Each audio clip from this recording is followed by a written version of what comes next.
Homem descobre tesouro milionário, mas tem que escolher esconder da esposa ou honrar o casamento. O sol ainda nem tinha rompido completamente o horizonte quando Severino saiu de casa naquela quinta-feira. O ar estava frio e a luz azulada do amanhecer atravessava as frestas da porta. Ele olhou por um instante para Maria, que dormia encolhida no colchão surrado do quartinho onde viviam havia 15 anos. Preferiu não acordá-la, muito menos explicar para onde ia. A fazenda abandonada do Coronel Macedo era um assunto que ele não queria dividir com ninguém. A propriedade ficava a 5 quilômetros dali, no fim de uma estrada de terra que cruzava a caatinga seca e silenciosa. O vento arrastava folhas mortas e poeira pelo caminho. Severino andava rápido, com passos firmes, mas seu coração batia acelerado. A história do tesouro escondido era conhecida na região.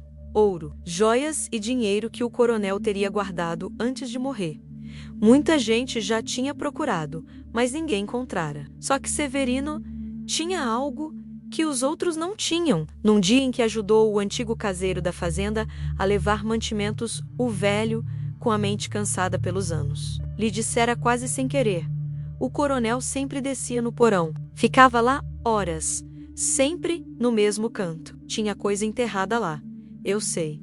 Essas palavras ficaram martelando na mente de Severino por meses. Quando finalmente chegou à casa abandonada, o sol começava a esquentar as paredes rachadas. A construção estava em ruínas, tomada por mato e silêncio. Severino respirou fundo e atravessou a porta quebrada. O cheiro de madeira velha e umidade invadiu seu nariz. No fundo da cozinha, encontrou a porta do porão. O cadeado enferrujado cedeu com facilidade quando ele o puxou com força. A escada de madeira rangia perigosamente a cada passo. Ele desceu devagar, iluminando com a lanterna velha, até o feixe de luz alcançar o chão de terra batida.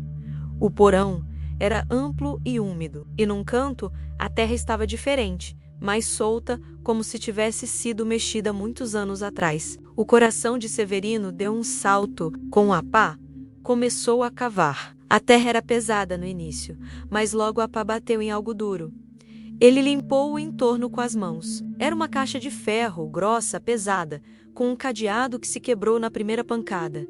Quando abriu, Severino ficou sem ar. Lá dentro havia blocos de notas antigas, embrulhadas em panos. Moedas de ouro brilhavam mesmo na luz fraca. Havia joias delicadas, anéis, correntes, um colar de safiras, braceletes, documentos enrolados e marcados pelo tempo, provavelmente ações, escrituras, propriedades, uma fortuna. Talvez R$500.000, talvez mais, talvez muito mais. Severino sentou-se no chão, atordoado. Pegou uma moeda de ouro. Era pesada, real, valiosa. E então, sem pedir licença, o pensamento proibido surgiu. E se eu não contar nada para Maria? A moeda caiu de suas mãos como se fosse brasa. Ele fechou os olhos, respirando fundo. Não podia pensar assim. Eles eram casados, tinham enfrentado tudo juntos, prometido dividir a vida. Mas a ideia voltava com força. Maria não sabia que ele estava ali. Ninguém sabia. Severino podia esconder o tesouro, vender aos poucos, juntar dinheiro e ir embora. Longe de contas atrasadas, de reclamações, das brigas que se repetiam toda semana. Podia ter uma vida nova, limpa, livre. A voz interna parecia ganhar corpo. Você cavou, você achou, ela não fez nada por isso. Essa sorte é sua, só sua. Ele imaginou a vida que poderia ter. Comprar uma casinha decente. Abrir um pequeno comércio, viajar para longe de tudo, talvez até recomeçar com alguém que não reclamasse da vida o tempo todo. Imaginou acordar sem dívidas, sem correrias, sem depender de ninguém. Mas junto com essas imagens, vieram outras. O casamento simples na igrejinha. Maria caminhando até ele com um vestido emprestado. Os primeiros anos, quando mal tinham o que comer e ainda assim dividiam o pão. Os meses em que Severino ficou sem trabalhar por causa da perna quebrada e Maria sustentou a casa sozinha, acordando às 4 da manhã para fazer marmitas. O filho que perderam antes de nascer e que quase destruiu Maria por dentro. A dor que enfrentaram juntos. A vida que construíram juntos. A voz da tentação voltou a sussurrar. ela sobrevive sem você. E você também tem direito de ser feliz. Mas outra lembrança se sobrepôs. Seu pai, homem pobre, mas honrado, sempre dizia: filho, o que você faz quando ninguém tá vendo é o que define quem você é. Severino abriu os olhos, devagar, e olhou para suas mãos calejadas, marcadas por anos de trabalho pesado. Mãos que tinham construído sua vida ao lado de Maria, e agora seguravam o poder de destruí-la. Ele fechou a caixa e ficou olhando para ela por longos minutos, sentindo o peso da decisão. O sol já entrava pela porta do porão, iluminando o ouro como um fogo vivo.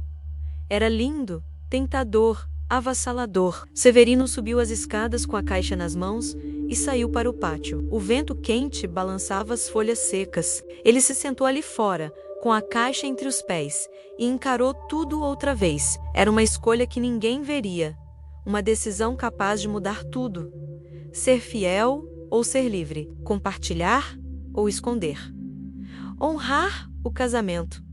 Ou seguir apenas o próprio desejo. E ali, sozinho na casa abandonada, Severino percebeu que não estava apenas escolhendo o destino do tesouro, estava escolhendo quem ele seria pelo resto da vida. Comente, se você fosse Severino, dividiria o tesouro ou esconderia tudo? Severino ficou ali sentado por mais de 1 hora, com a caixa entre os pés e o sol subindo no céu. O calor começava a apertar, e o suor escorria por seu rosto empoeirado. Ele abriu a caixa mais uma vez, passou os dedos pelas moedas de ouro, sentiu o peso frio das joias.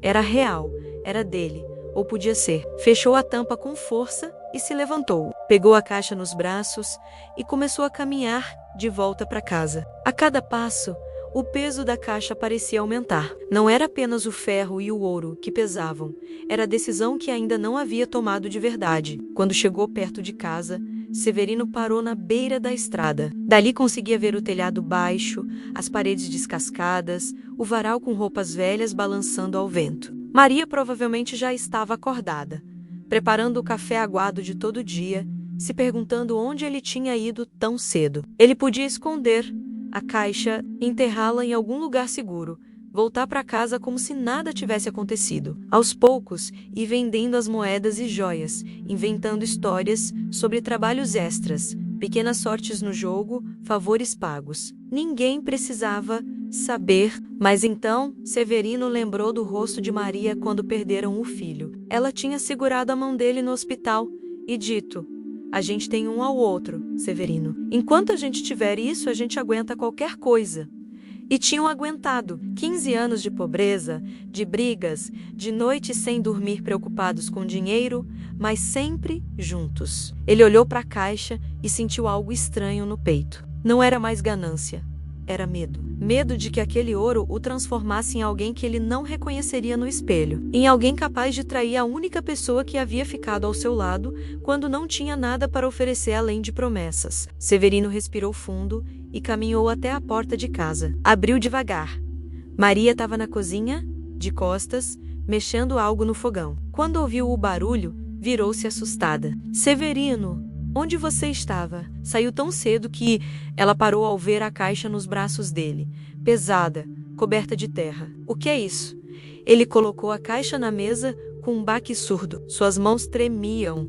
Abre, disse apenas. Maria olhou para ele sem entender. Depois, para a caixa. Quando abriu e viu o que havia dentro, suas pernas fraquejaram. Ela se apoiou na mesa, com os olhos arregalados, a boca aberta sem conseguir formar palavras.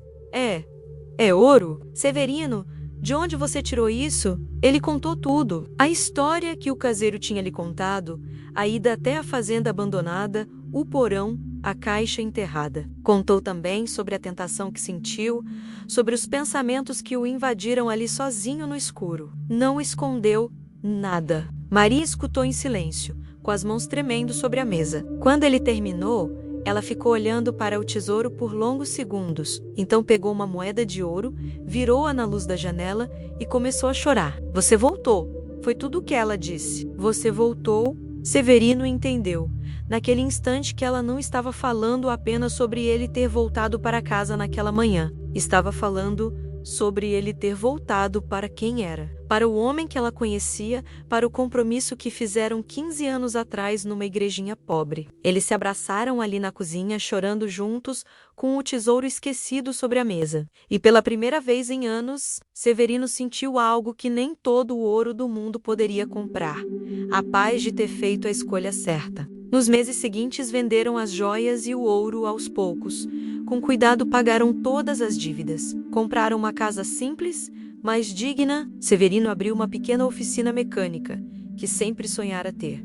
Maria montou uma quitanda na frente da casa. As brigas não acabaram completamente. Pessoas de verdade sempre discordam de vez em quando, mas mudaram de natureza. Não eram mais brigas de desespero, de contas que não fechavam, de sonhos impossíveis. Eram apenas os atritos normais de quem divide a vida. E toda vez que Severino olhava para Maria, se lembrava daquele momento no porão, quando a moeda de ouro caiu de suas mãos como brasa, lembrava da escolha que quase fez, e agradecia a Deus por ter tido força para não fazê-la. A história de Severino ensina algo que a caatinga seca e silenciosa já sabe há séculos. O verdadeiro teste do caráter não acontece na abundância, mas na solidão da escolha difícil. Quando ninguém está olhando, quando não há testemunhas nem juízes, quando a mentira seria fácil e o ganho seria certo. É ali que descobrimos quem realmente somos. O ouro enterrado no porão não era apenas um tesouro material, era um espelho, um teste moral que separava o homem que Severino dizia ser do homem que ele realmente era quando nada o impedia de trair. A lição mais profunda está nisto: a integridade não tem preço porque ela mesma é o preço. Severino pagou com a tentação vencida o direito de se olhar no espelho sem vergonha. Pagou com a honestidade o direito de abraçar sua esposa sem carregar o peso da traição. E descobriu que esse preço, embora alto naquele momento de solidão, era infinitamente menor do que o custo de viver o resto da vida como um homem quebrado por dentro. O ouro pode comprar conforto, mas não compra paz. Pode comprar liberdade, mas não compra libertação. Porque não há fuga possível de quem você se torna quando faz a escolha errada na escuridão do porão. E assim, sob o sol inclemente da caatinga, Severino aprendeu o que seu pai sempre soube: somos definidos, não pela sorte que nos encontra, mas pelas escolhas que fazemos quando estamos sozinhos com nossa própria consciência.